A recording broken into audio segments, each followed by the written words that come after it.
2 দশক পর সিলেটে সফর করবেন বিএনপি চেয়ারম্যান তারেক রহমান। আগামী 22 জানুয়ারি হযরত শাহজালাল রাদিয়াল্লাহু আনহু ও হযরত শাহপরান রাদিয়াল্লাহু আনহু-এর মাজার জিয়ারতের মাধ্যমে শুরু করবেন নির্বাচনী প্রচারণা।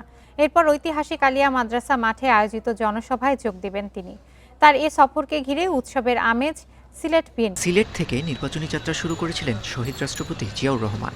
সেই ধারাবাহিকতা বজায় রেখেছিলেন সাবেক প্রধানমন্ত্রী বেগম খালেদা জিয়াও। এবার 2 দশক পর সেই সিলেট থেকেই নির্বাচনী প্রচারণায় নামছেন বিএনপি চেয়ারম্যান তারেক রহমান। নতুন রিন গভীর থেকে পরিষ্কার করে কাপড়কে রাখে নতুনের মতো উজ্জ্বল। নতুন রিন অ্যাডভান্সড পাউডার। দলের শীর্ষ নেতার আগমন উপলক্ষে সাজ রব পুরো নগরীতে। আগামী 22 জানুয়ারি দীর্ঘ প্রতীক্ষার অবসান ঘটিয়ে সিলেট সফর করবেন তারেক রহমান। প্রথমেই যাবেন হযরত শাহজালাল রাদিয়াল্লাহু তাআলা আনহুর মাজারে। এরপর জিয়ারত করবেন হযরত শাহপরান রাদিয়াল্লাহু তাআলা আনহুর মাজারে। নিরাপত্তা তো আমাদের যা আছে আমরা যতটুকু সাধ্য ততটুকু দিব, বাকি তো প্রশাসনের দায়িত্ব।